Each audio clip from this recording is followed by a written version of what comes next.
and labor for so-called happiness, the Supreme Personality as the time factor destroys, and for this reason the conditioned soul laments. Purport: the main function of the time factor, which is a representative of the Supreme Personality of Godhead, is to destroy everything. The materialists in material consciousness are engaged in producing so many things in the name of economic development. They think that by advancing in satisfying the material needs of man, they will be happy. But they forget that everything they have produced will be destroyed in due course of time. From history we can see that there were many powerful empires on the surface of the globe that were constructed with great pain and great perseverance, but in due course of time they have all been destroyed. Still, the foolish materialists cannot understand that they are simply wasting time in producing material necessities, which are destined to be vanquished in due course of time. This waste of energy is due to the ignorance of the mass of people who do not know that they are eternal and that they have an eternal engagement also. They do not know that the span of life in a particular type of body is but a flash in the eternal journey. Not knowing this fact, they take the small flash of life to be everything, and they waste time in improving economic conditions. Yang yam artam upadatte dukhena sukha hetave tang tang dhunoti bhagavan puman chochati yat krite.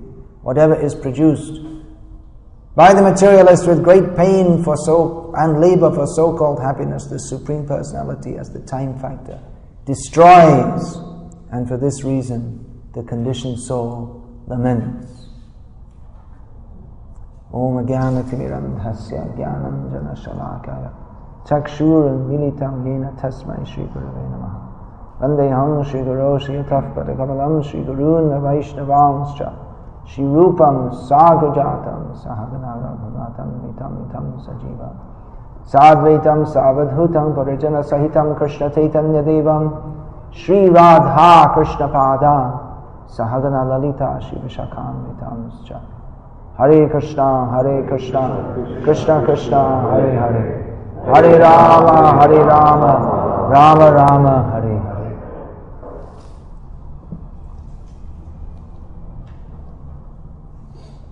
America is a great country in which Los Angeles is a great city, so much development, so wonderfully built up with so many great achievements, so many great personalities, cultural icons in the modern Western world are living here in Los Angeles. What a great civilization.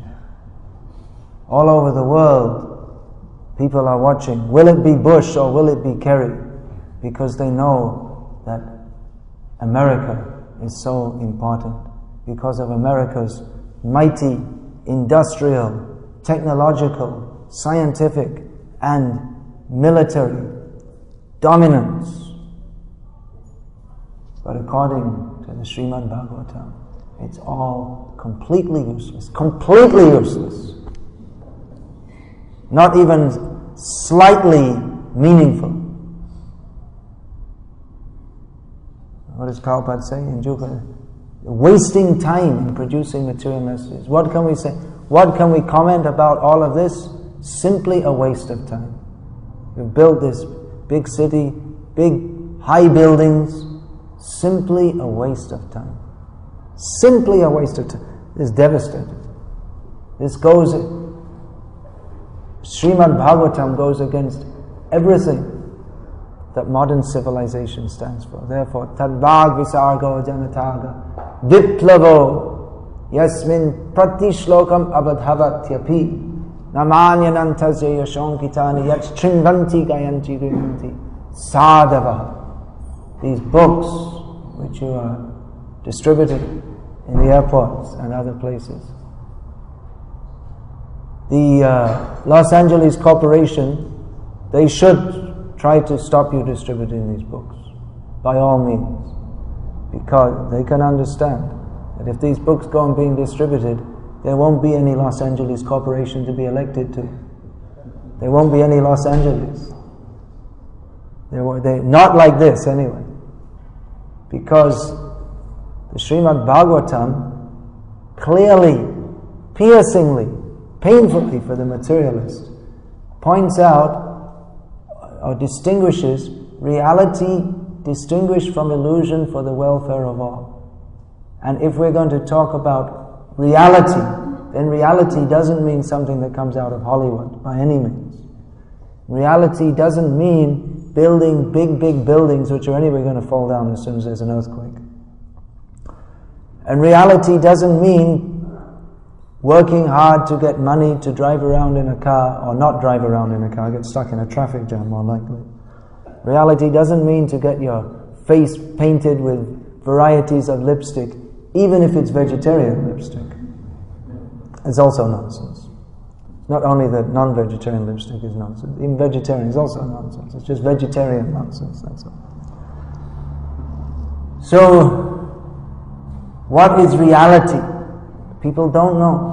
But this Srimad Bhagavatam is presented to create a revolution in the misdirected lives of a sinful, not spiritual, sinful population.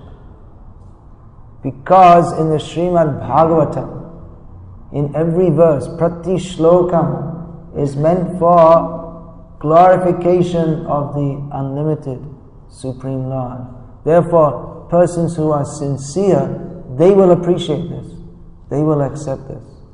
So, what is the revolution? The revolution is that the Srimad Bhagavatam goes against everything the materialists stand for. When we say materialist, it doesn't necessarily mean someone building a big apartment block and living. A materialist can also mean someone who goes away to live in the mountain cave.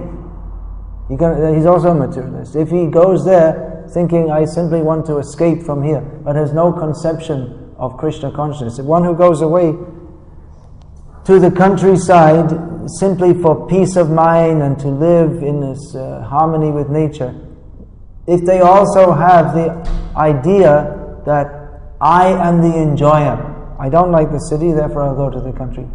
People often think that city life is materialistic and country life is somehow or other spiritual, but there's nothing inherently spiritual in it. If the same basic attitude is there, Ishvaraham aham bhogi, I am the controller, I am the enjoyer. I don't like city life, therefore I shall go to the country. That's also materialistic. The people don't know what spiritual life is. They mistake spiritual life to be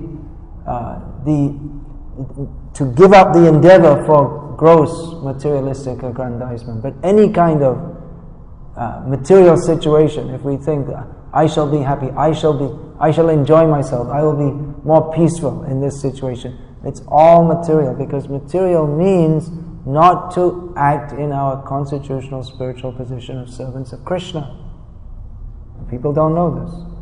Even people who are repelled by the gross materialism of these big cities, and thus they go away to the country to live a more simple life. If they don't know about, if they don't have this information of Krishna, then they can't understand what spiritual life is at all. And that we see in the modern age. There's all this new age in which people are making some attempt to be spiritual, but they can't actually. It's like trying to fire a rocket, but they don't have enough strength to get out of the Earth's gravitational pull. They have to. You try to get yourself out, but you just come back again. So, any endeavors to be spiritual without knowledge of Krishna are doomed to failure, because spiritual means to understand that we are eternal parts and parcels of Krishna. There's no other meaning to spiritual life but this. Now, people may protest that also. Well, this sounds like your dogmatism. But no, this is simply the fact of spiritual life. There's spiritual reality. It's spiritual life doesn't mean that we imagine ourselves to be merging into some kind of cosmic vibrations or something like this. But what actually is spiritual? There should be some clear understanding of this. Material life means illusion. So spiritual life means that there should not be anything unclear. Everything should be clear. So Srimad Bhagavatam gives that knowledge.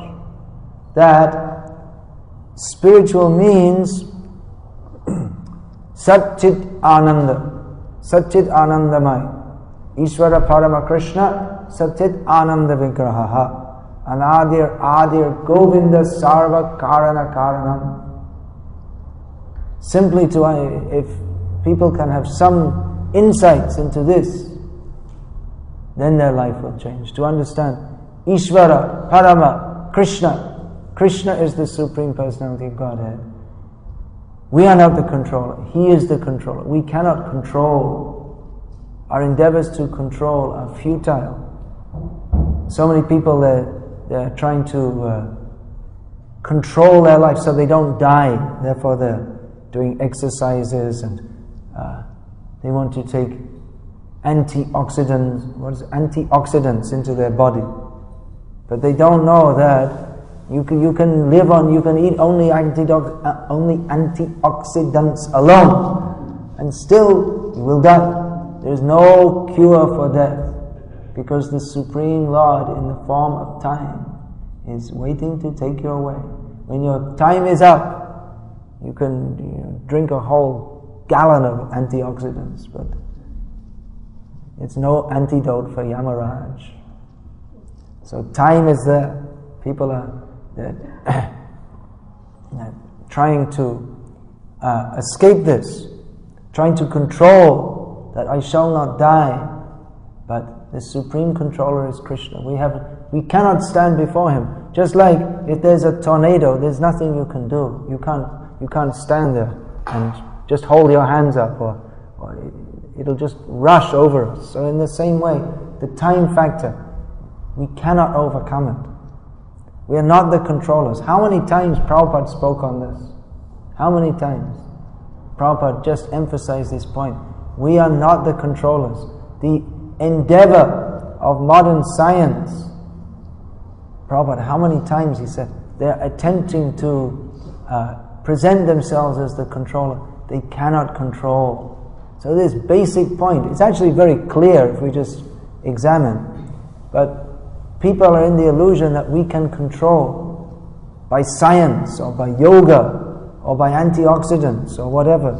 We can control. We cannot control. We are controlled. So simply to understand this point, we are controlled. How are we controlled? Why are we controlled? How can we come into a situation in which we can escape from this nasty material situation?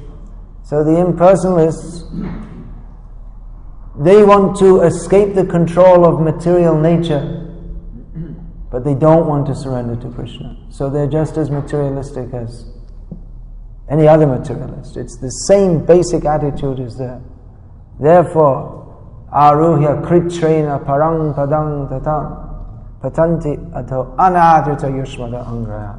Because they fail to worship Krishna's lotus feet, they must come back to the material atmosphere because they never escaped it.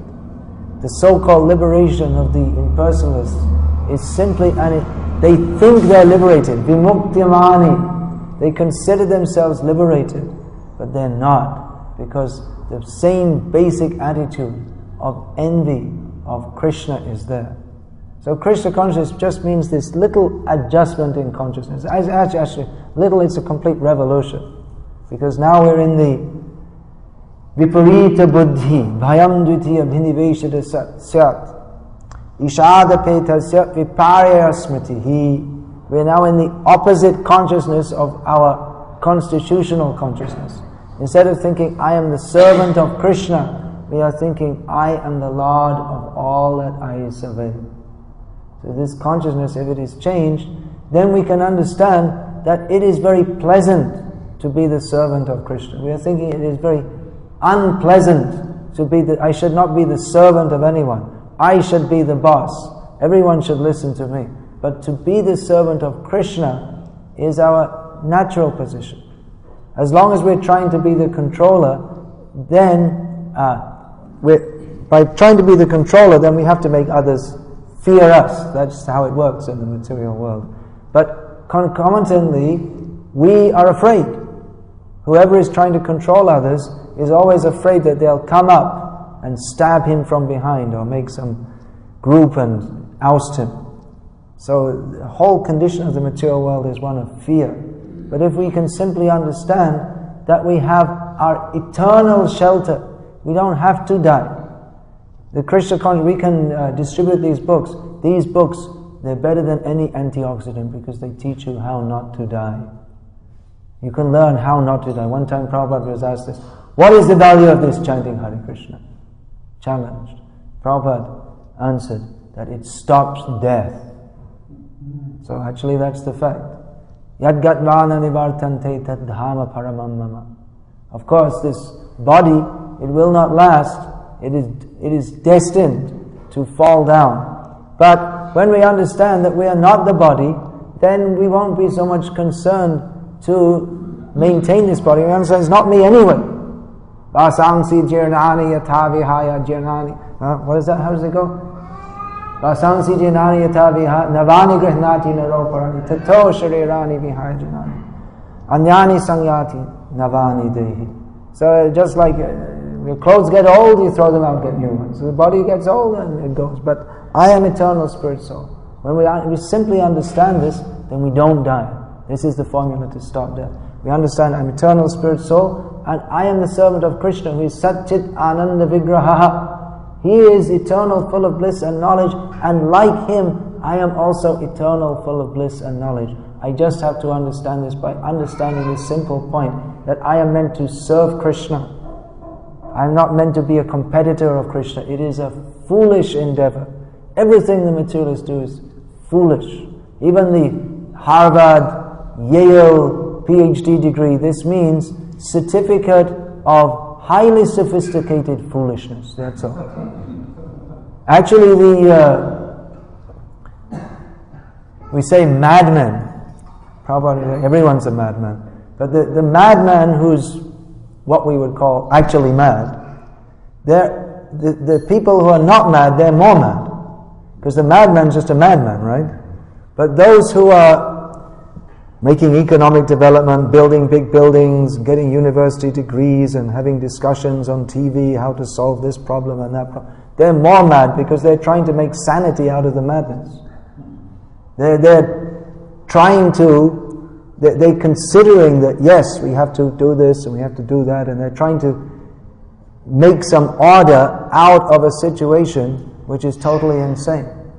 That we're here trying to be happy, but we can't be happy because we all have to die.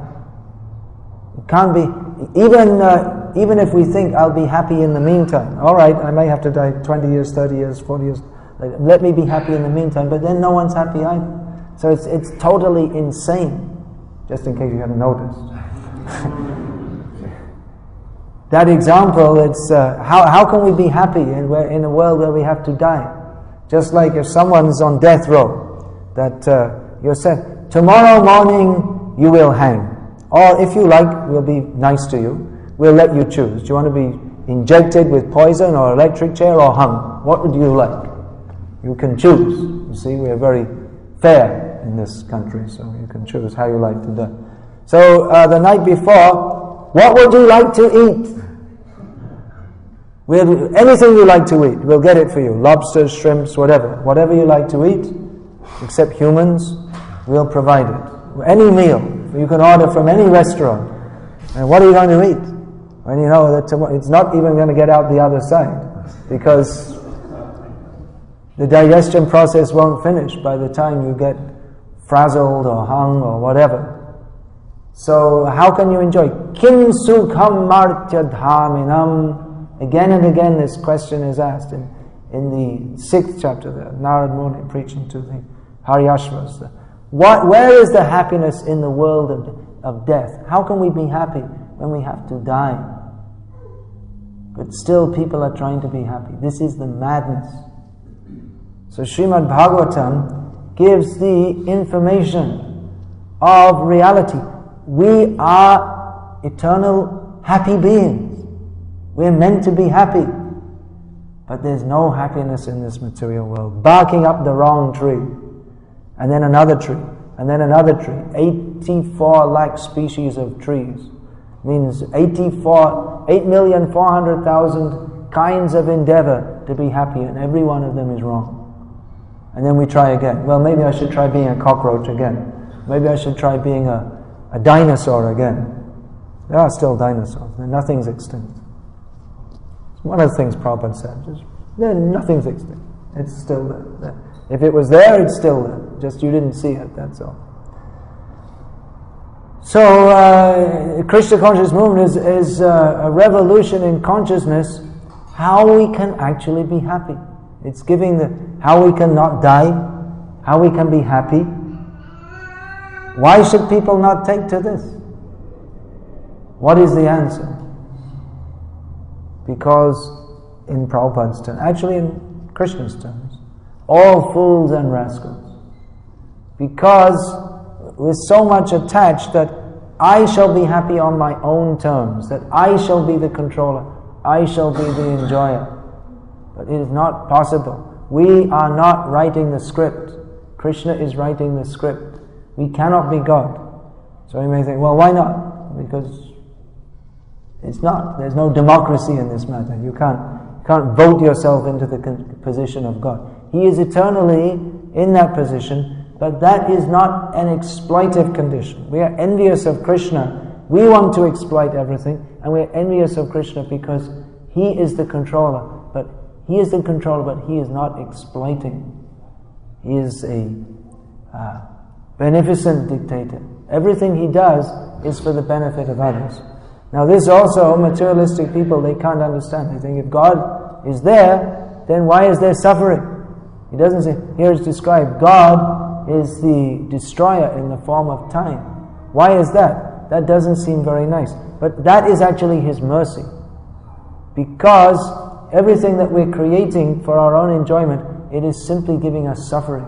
So He very kindly terminates this phase of suffering and lets us go on to another phase of suffering until we can understand this simple fact. Jeev Krishna Das Ibishas Koraleta Ardu Kanai. That we are the servant, we are eternal Jiva, we are the servant of Krishna. We simply have to understand this, and all unhappiness finished. We can give a one-line formula how to end all unhappiness. There's no need to read millions of books about self-improvement books and how to be a 1-minute manager and the 7 habits and this and that. No need of all this. How to win friends and no need. We simply have to understand, I am the eternal servant of Krishna. If we understand this, Yasmin Vigyati Sarvam Etam Vigyatam Bhavati. By understanding this one simple fact, that I am not this body, I am the eternal servant of Krishna, who is our beneficent Lord. By taking shelter of Him, all problems are solved. Prabhupada wanted to show that, how all problems are solved simply by taking to Krishna consciousness. By one endeavor, all problems are solved. So isn't this, you see they're spending millions of dollars in making research into, they have so many teams, they do so much research with scientific studies, how to solve this problem and that problem, and for all their millions of dollars in research, the problems just keep increasing. So we have a very simple formula, that simply we take to Krishna consciousness, all problems solved. Just like they were asking Prabhupada, well, what about the petrol problem? How can we solve the petrol problem? Now there's at that time there was considered shortage of oil, and now again we have a petrol problem, and it's turned into a war problem, because to get that oil, they have to go off to the Iraq and in the name of peace and justice civilize them so that we can get their oil. So how to solve the petrol problem? So it's very simple. Don't use petrol. And there's no petrol problem. You don't need this, you don't need all this big civilization running here and there. Dog runs on 4 legs, we run on 4 wheels. No need. Whatever physical necessities are there, by the grace of God, in most of the world, that can be fulfilled locally.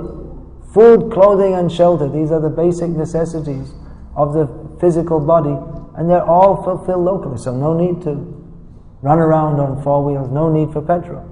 So like this, all problems can be solved by Krishna consciousness. It's not a utopian idea. It is, if we see, if we simply understand these facts, consider what is being presented here in Shastra, that the endeavors of the materialist, they must lead to dissatisfaction and death. So at least we can say, why not try Krishna consciousness? You've tried so many other things for so many thousands of years, and in the name of civilization, simply distress. No clear knowledge. What is the purpose of life? No one is happy. So why not try Krishna consciousness? At least individually, we can see what difference it makes in our life. Who is getting up 3 o'clock in the morning and dancing with no intoxication? Every day. Why? Well, there could be different hypotheses. What do the psychologists say? Well, either you're crazy or there's something real to it. And if you're doing it for 30 years and running businesses too, I mean, that's really American, right? I mean, any American would think that that's the sign of a well-adjusted person, to bring in money. So, bring in money and dancing early in the morning. And what's the dancing for? I can understand bringing in the money, but what's this dancing? The dancing is the transcendental bliss of Krishna consciousness. And the making money, what's that for? All for Krishna. Not a penny for ourselves. That's how to be happy. Srimad Bhagavatam is giving this knowledge. The whole society needs a little tweaking, little changing. Everyone should simply understand, we are meant to serve Krishna. Everyone wants to make themselves very big, but we can simply understand, I am very small. Just to understand this, I'm very small. Krishna is very great. I'm His eternal servant. Let me serve Him. That's all we have to understand. Very simple. Then our life will be perfect in all respects. We'll be happy, and the whole society can be blissful. What's wrong with these people in Los Angeles? Why aren't they getting up at 3 o'clock in the morning and chanting in Mangalarti? What's wrong? They're all in Maya. You have to tell them that you have your nice apartment on the 125th story with various artifacts from all over the world, cost millions of dollars to put together, with air conditioning and walk-in fridges, and all completely useless. Just chant Hare Krishna. Does it sound simplistic? Well, it is. Krishna consciousness is very simple. Modern society is very complex. We simply make our life complex in so many different ways, but we never find that pot at the end of the rainbow. That idea, we see the rainbow and we think there should be a pot of gold at the end. So modern civilization is like that. They're searching for something which they think might be there, but it's not there, which is called happiness in material life. It doesn't exist. So it is revolution, because the whole of this modern civilization is based on the premise that we can be happy by enjoying our senses, and therefore we should make so much endeavor in so many ways to enjoy our senses. And in Krishna consciousness we say, don't try to enjoy your senses, just try to serve Krishna's senses, and automatically we'll be happy. And it works. And the evidence is here. Bring the sociologists, let them come here 4:30 every morning and see. This is the evidence. We have scientific evidence that it works. Hare Krishna. I'll stop. I think we're supposed to stop now, is it? Anyway, it's all very simple. You've all heard it before, I hope. And you definitely heard it before, otherwise you wouldn't be here now. But we need to hear again and again, because that tendency is there. Maya is very strong, so we may think, well, maybe there is something to enjoy. Maybe I'll just try it out a little bit. Very dangerous. This section of Bhagavatam is very good to read again and again. How material life simply is the cause of great distress, and therefore we should take to Krishna consciousness. This is most inspiring to read this. Then when we read this, we think that, yes, this is for preachers, this is a great inspiration. Actually, the first big book I ever distributed, I read someone, a devotee, I hadn't read any of the Bhagavatam, devotee showed me this, and when I read this chapter, I thought, I've got to give this to someone. So that's the inspiration. To see people are suffering. Lokasya janato vidvans chakre satvata samvitam. That people are suffering. They don't know how they're suffering in material life, but therefore Vyasadeva compiled the Srimad Bhagavatam to give people knowledge of our real necessity, which is to understand Krishna. So this is a great base for Srila Prabhupada's book distribution. It's very inspiring for me to come in to the airport, and I was wandering around a bit trying to find some airline office, and in the course of about 15 minutes we came across no less than 5 book distributors, and that wasn't all of them, because I didn't see Bhigupati before. So that is very inspiring to see this. This is a historical place. There's a sense of transcendental history here, because Prabhupada came here and he made this his world headquarters. But it's not just history. It's not that it's not a museum. It's living spiritual life is here. Shagastru was telling me that they made some survey. People are coming to Govinda's restaurant mostly for the spiritual atmosphere. So that spiritual atmosphere comes by lots of kirtan, regular discussion of this spiritual knowledge, and most important, that spirit of dedication to Krishna. That is spiritual. That is what makes the spiritual atmosphere. This spirit of dedication, that we're all here together to serve Krishna. We're not here for any mundane personal benefit, but we're all here to serve Krishna. And that's how this book distribution can go on and on and on and on, with that spirit of dedication, that we have to do this, we have to serve Krishna, we have to serve Prabhupada's mission. Hare Krishna. Any question or comment? Maharaj, thank you very much for the wonderful, inspiring class. I would just like to make one point, that you gave a strong emphasis to one aspect of Srila Prabhupada's. You gave a strong emphasis to one aspect of Srila Prabhupada's teaching from the Vedas.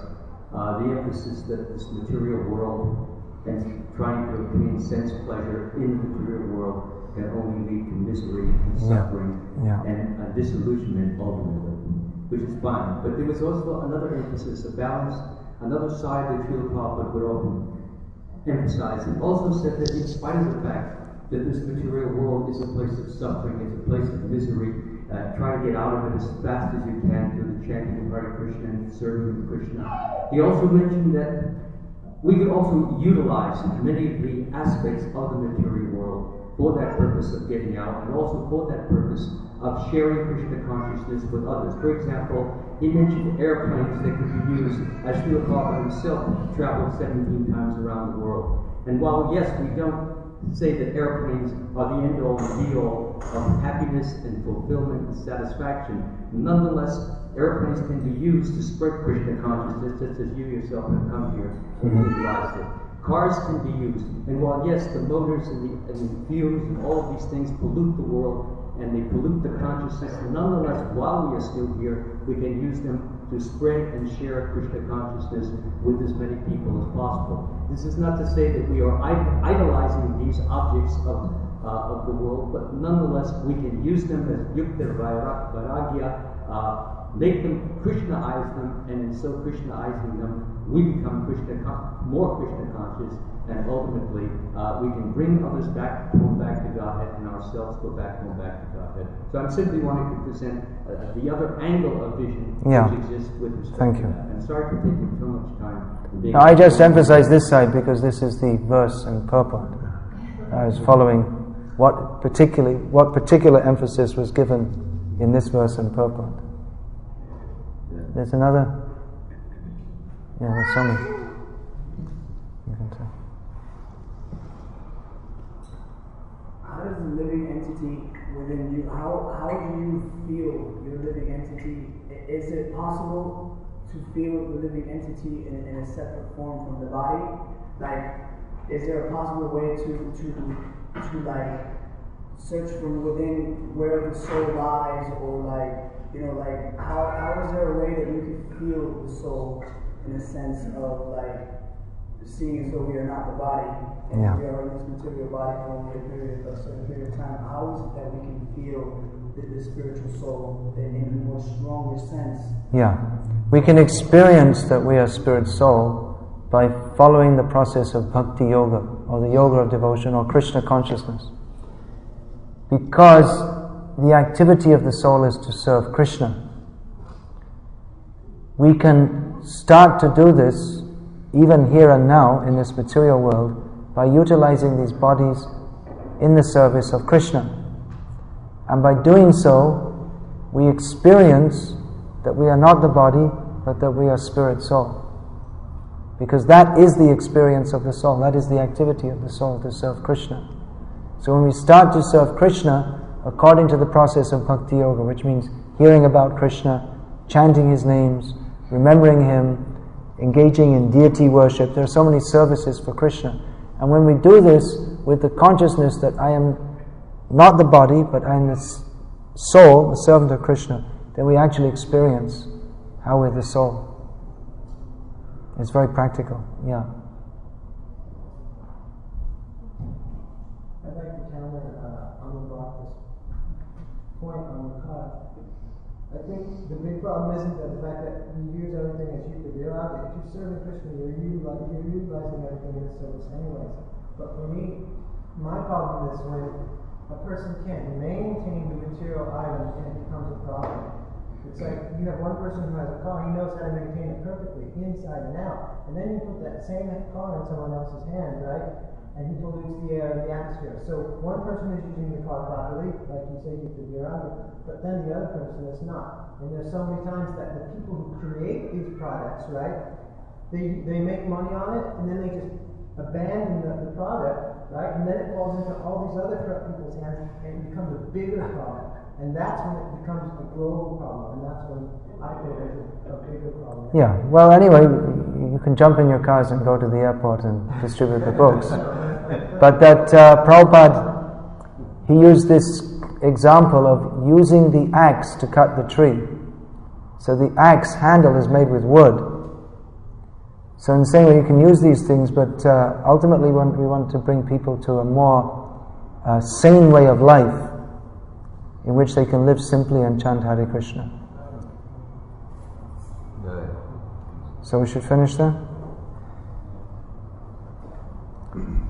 Hare Krishna. Srila Prabhupada ki jai, Srimad Bhagavatam ki jai. Hare Krishna.